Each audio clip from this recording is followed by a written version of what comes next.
Hello students. जैसा कि आपको पता है हम न्यूमेरिकल ट्राई कर रहे थे, प्रैक्टिस कर रहे थे इलेक्ट्रिसिटी चैप्टर से रिलेटेड। उसी सीरीज को आगे बढ़ाते हुए हम आगे पढ़ते हैं कुछ और न्यूमेरिकल्स। ये डायग्राम बेस्ड न्यूमेरिकल है। इसमें आपको रेजिस्टेंस दिए जाते हैं एक कॉम्बिनेशन के थ्रू। आपको पता ही है दो तरह की कॉम्बिनेशन हमारे सिलेबस में हैं और उनको ज्वाइंट भी कर दिया जाता है कई बार। ये डायग्राम उन दोनों कॉम्बिनेशन को शो करता है और बाद में ज्वाइंट को भी शो करता है।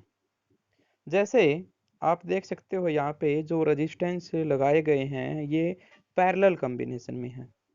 बड़ी आसानी से इनको नोटिस किया जा सकता है और हमने ये बताया भी था कि जब एक वायर दो वायर्स में कन्वर्ट हो जाता है या थ्री वायर्स में कन्वर्ट हो जाता है, या कह सकते हो एक करंट को हम पार्ट्स में डिवाइड कर देते हैं, डिफरेंट इंस्ट्रूमेंट्स में से पास करवाते हैं, तो उन इंस्ट्रूमेंट को हम रेजिस्टेंस से शो कर देते हैं। यहाँ पे जैसे R1 और R2 दो इंस्ट्रूमेंट है या फिर हो सकता है दो रेजिस्टेंस डायरेक्ट, उनको हमने यहाँ पर नोट किया है, दिखाया गया है डायग्राम में, और इनकी वैल्यू यहाँ पर जो स्टेटमेंट है उसमें दी गई है। जैसे R1 की वैल्यू है 10 ओम, R2 की वैल्यू है 40 ओम। ऐसे ही नीचे वाले जो रेजिस्टेंस हैं उनकी वैल्यू दी गई है आपको 30 ओम्स, 20 ओम्स और 60 ओम्स। इन सभी को एक बैटरी से कनेक्ट किया गया है और उसका जो वोल्टेज है, डिफरेंस है, वो हमारे पास 12 वोल्ट है। आपने इसमें कैलकुलेट करना है टोटल रेजिस्टेंस और टोटल करंट। तो आपको पता होना चाहिए कि टोटल करंट जो होगा वो सेम रहेगा थ्रू आउट द इंस्ट्रूमेंट। लेकिन अगर R1 R2 इनके थ्रू आपको करंट निकालने के लिए कहा जाए तो वो करंट सबके लिए अलग अलग आएगा, वो भी बता दिया जाएगा कैसे। ठीक है, तो हम सॉल्यूशन करते हैं इसका। जैसा कि आपको पता है R1 और R2 जो यहाँ पे रेजिस्टेंस लिए गए हैं, इनका जो रेजिस्टेंस होगा वो होगा 1/R is equal to 1/R1 plus 1/R2। इस तरह से आप पुट कर लोगे जैसे कैलकुलेशन में यहाँ पर दिया गया है। 1/R डैश से दिखाया गया है ये, इज इक्वल टू 1/10 यानी 1/R1। R1 की वैल्यू 10 थी। ऐसे ही R2 इसकी वैल्यू 40 है। दोनों वैल्यूज को पुट कर दिया हमने, एलसीएम में आया 40 हमारे पास, और ऊपर जो वैल्यू आती है वो 5 आ जाती है। अब ये वैल्यू 1/R की है, R की वैल्यू चाहिए तो हमें रिवर्स करना पड़ेगा इसको। आंसर आ जाता है 8 ओम। ठीक है, उसके बाद हम 1/R डैश निकालेंगे यहाँ से। 1/30 प्लस 1/20 प्लस 1/60, एलसीएम आ जाएगा यहाँ से 60। जो सोल्यूशन होगा उसको फिर आप रिवर्स कर दोगे तो R डबल डैश की वैल्यू आ जाएगी। तो दो वैल्यूज हमारे पास आ चुकी हैं, एक ऊपर वाले कॉम्बिनेशन के लिए है और एक नीचे वाले कॉम्बिनेशन के लिए है। अब ये दोनों कॉम्बिनेशन सीरीज में रहेंगे क्योंकि यहाँ से जो करंट निकल के आ रहा है वो I1 है। ठीक है, वो डायरेक्ट कहीं पे बीच में डिवाइड नहीं हुआ।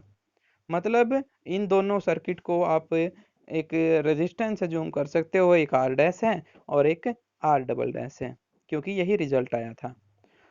तो इन दोनों को आप सीरीज में ऐड कर दोगे तो टोटल रेजिस्टेंस आपके पास आ जाता है R, और वो आ जाएगा R dash plus R double dash. 18 ओम यहाँ पर टोटल रेजिस्टेंस आ जाएगा हमारे पास। उसके बाद हमें करंट निकालना है, क्योंकि टोटल रेजिस्टेंस हम निकाल चुके हैं, टोटल पोटेंशियल हमारे पास है, तो I is equal to V/R करके हम यहाँ पे आंसर निकाल लेंगे। I is equal to V/R यानी 12 volt divide by 18 ohm, 0.67 ampere, ये आंसर आ गया हमारा करंट के लिए। इस तरह के सर्किट को इसी तरह से आपने सॉल्व करना है। अगर सीरीज में दिए गए हैं तो सीरीज में ऐड करोगे, लेकिन अगर सीरीज और पैरेलल दोनों कॉम्बिनेशन दी गई है तो पहले आप प्रायोरिटी चूज करेंगे कि कौन सा आपके लिए बेनिफिशियल है। उसके बाद एक क्वेश्चन है जिसमें आपको एक इलेक्ट्रिक आयरन की ऑब्जर्वेशन बताई गई है। An electric iron consume energy at a rate of 840 vote. यहाँ पर एक आयरन है, मतलब प्रेस है इलेक्ट्रिक, और वो एनर्जी कंज्यूम करती है 840 वाट। व्हेन हीटिंग इज मैक्सिमम, जब वो पूरी तरह से क्या हो जाती है, हीटेड अप हो जाती है, और जब मिनिमम हो उसका टेम्परेचर तब उस कंज्यूम करती है वो 360 वाट।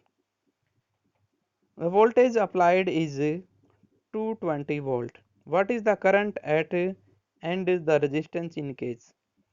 यहाँ पर आपको करंट निकालना है और फाइंड आउट करनी है किसकी वैल्यू, रेजिस्टेंस की वैल्यू। तो यहाँ पर अलग अलग केसेस है, इसलिए दोनों केसेस के अकॉर्डिंग आपको रेजिस्टेंस एक्सपीरियंस जो होगा वो भी अलग अलग आएगा और करंट भी अलग अलग आएगा, क्योंकि जो पावर है वो अलग अलग आ रही है। तो पावर का फॉर्मूला आप यूज करोगे। अब यहाँ पर आपके पास कोई ऑप्शन नहीं है, आपको आई भी निकालना है, आर भी निकालना है। तो P is equal to V I, ये हमारे पास फॉर्मूला है पावर के लिए। और करंट यहाँ से क्या बन जाएगा, I is equal to p divide by v. अब यहाँ पे आपने निकाला I की value 3.82 in case of first one, जब हीटिंग मैक्सिमम है। तो यहाँ से I निकल गया, तो उसके बाद आप V का यूज करके R निकाल सकते हो। R is equal to v divide by I. ऐसा करते हैं तो रेजिस्टेंस आ जाता है 57.60 ओम। और जब हीटिंग मिनिमम थी उसी तरह यही फॉलो करेंगे हम step, power divide by v. ऐसा करते हैं तो ये आंसर आ जाता है 1.64 एम्पियर। और रेजिस्टेंस भी कुछ इसी तरह से फिर आप निकाल लोगे, सेम पैटर्न। यहाँ पर आप नोटिस कर सकते हैं कि रेजिस्टेंस किस केस में ज़्यादा आया है, जब पावर मिनिमम है। आई रिपीट, जब पावर मिनिमम है सर्किट में तब रेजिस्टेंस की वैल्यू क्या है, ज़्यादा है। ठीक है, इसको आप ध्यान रखें, ये बहुत काम की ऑब्जर्वेशन है।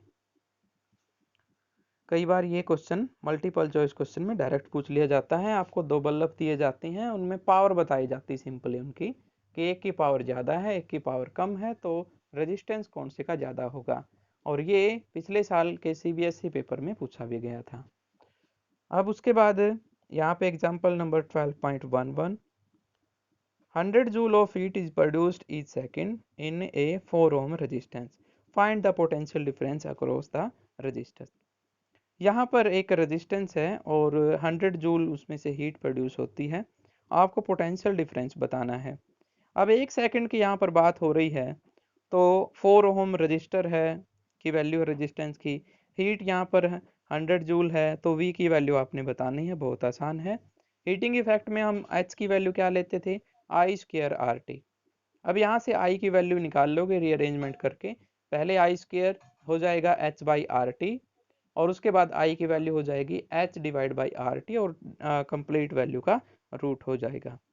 H की वैल्यू 100 जूल है और उसको आप डिवाइड कर दोगे 4 ओम, और ये जो है 1 सेकेंड है जो टाइम दिया गया है उससे, I की वैल्यू 5 एम्पियर आ जाती है यहाँ से। और उसके बाद हम पोटेंशियल डिफरेंस बताएंगे कि कितना इसमें यूज हुआ है 4 ओम रेजिस्टेंस से।